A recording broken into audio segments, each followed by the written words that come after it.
Synopsis. Dans un monde où les éléments de la nature sont contrôlés par des esprits anciens, une jeune fille nommée Aiko, capable de ressentir les émotions des éléments, se lance dans une quête pour restaurer l'équilibre de son royaume dévasté par une guerre entre les esprits. Chapitre 1. L'éveil des éléments. Dans le royaume paisible de Yugen, Aiko, une adolescente aux cheveux argentés et aux yeux émeraudes, vivait avec sa grand-mère dans un petit village entouré de forêts verdoyantes. Depuis son enfance, Aiko avait toujours eu un lien spécial avec la nature. Elle pouvait entendre les murmures des arbres et sentir la tristesse des rivières. Un jour, alors qu'elle se promenait près d'un lac scintillant, Aiko ressentit une perturbation soudaine. L'eau, habituellement calme, se mit à tourbillonner et un esprit aquatique, un magnifique être fait d'eau et de lumière, apparut devant elle. Esprit de l'eau. Aiko, notre royaume est en danger. La guerre entre les esprits du feu et de l'eau a provoqué un déséquilibre tragique. Seuls ceux qui peuvent unir les 5 éléments peuvent restaurer l'harmonie. Aiko. Surprise. Moi? Mais je ne suis qu'une fille ordinaire.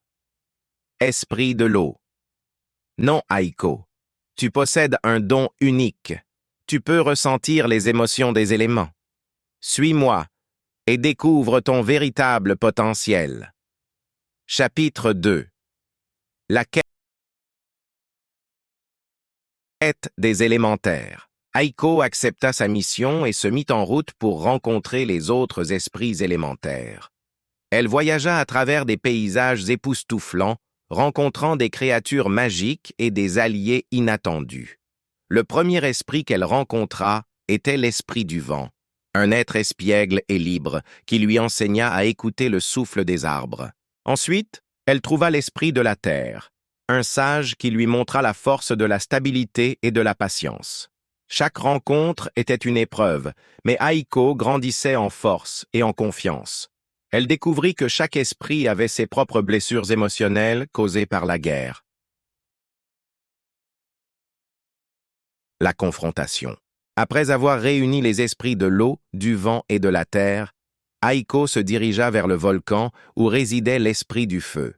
Ce dernier était en colère, consumé par la rage et le désir de vengeance. Esprit du feu. Pourquoi devrais-je écouter une simple humaine? Mon peuple souffre et je ne peux pas rester inactif. Aiko, avec compassion, je comprends ta douleur, mais la colère ne résoudra rien. Ensemble, nous pouvons guérir notre royaume. Laisse-moi t'aider à retrouver l'équilibre. Tandis qu'Aiko parlait, elle ressentit la colère brûlante de l'esprit, mais aussi une profonde tristesse. Elle utilisa son don pour communiquer la paix et l'harmonie, et peu à peu, l'esprit du feu commença à écouter. Avec l'aide de tous les esprits, Aiko parvint à créer le cercle de l'harmonie, un rituel puissant pour restaurer l'équilibre entre les éléments. Lors de la cérémonie, chaque esprit apporta son énergie, et Aiko, au centre, canalisa leur pouvoir. La lumière émanant du cercle illumina le ciel et les blessures du royaume commencèrent à guérir. Les rivières redevinrent limpides, les arbres fleurirent et la colère des esprits se transforma en paix. Avec l'équilibre rétabli, Aiko comprit que sa quête ne s'arrêtait pas là. Le royaume de Yugen avait besoin d'elle pour continuer à veiller sur l'harmonie des éléments. Elle devint la gardienne des éléments, un symbole d'espoir pour son peuple. Ainsi, Aiko, entourée de ses nouveaux amis et des esprits, se lança dans de nouvelles aventures, prête à affronter tous les défis qui se présenteraient à elle. Cette histoire contient des thèmes de croissance personnelle, d'amitié et de respect pour la nature, typiques des récits d'anime.